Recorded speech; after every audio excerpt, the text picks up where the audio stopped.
আসসালামু আলাইকুম রহমতুল্লাহি ওয়া বারাকাতুহু। আশা করি সবাই ভালো আছেন, আমিও ভালো আছি। আজকে একটি নতুন ভিডিও নিয়ে আপনাদের মাঝে উপস্থিত হলাম। কোয়ালিটি ডিপার্টমেন্টের কাজ কি এবং কোয়ালিটি করতে কি কি যোগ্যতা লাগে এবং কোয়ালিটি সম্পর্কে যারা আমরা অনেকেই গার্মেন্টসে চাকরি করতে যাচ্ছে, আমরা অনেকেই এসএসসি পাস, ইন্টার পাস এবং ইন্টারমিডিয়েট পাস।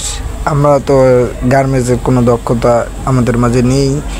শুধু তাদের জন্য এই ভিডিওটি ভালো লেগে থাকলে অবশ্যই লাইক কমেন্ট শেয়ার করতে ভুলবেন না।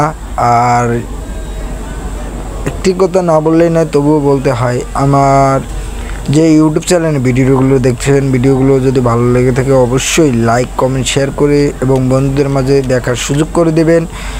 কিছুটা হলেও তাদের উপকারে আসবে।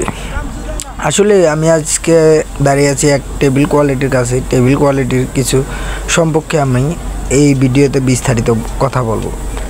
আসলে টেবিল কোয়ালিটির কাজ একটি কমপ্লিট বডি যখন কমপ্লিট করা বডি যখন টেবিলে উঠানো হয় চেকের জন্য, সেখানে চেকে অনেক সময় আমাদের অপারেটররা অনেক ধরনের ভুল ত্রুটি করে থাকে।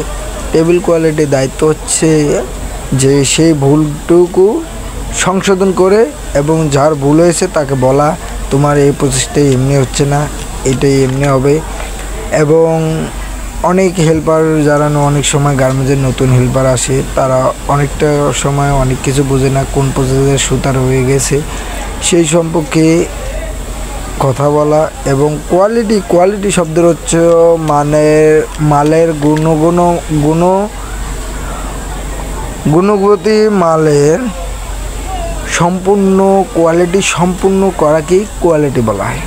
মালের গুণগানের মালের কোয়ালিটি সম্পর্কে কোয়ালিটি বলা হয়। এবং কোয়ালিটি অনেক সময় মেজারমেন্ট করতে হয় বোর্ডের, ইঞ্চিয়ামের, টেস্ট টাউনের এবং স্লিপের বা বোর্ডের লেজের, এ ধরনের কিছু সময়ে তাদের মেজারমেন্ট করে বলতে হয়, মেজারমেন্ট করে দেখতে হয় আসলে মালটা ঠিক আছে, কমপ্লিট যে বডিটা টেবিলে উঠেছে তা ঠিক আছে কি না। অনেক সময় ফর্মফ্যাট করে নিয়ে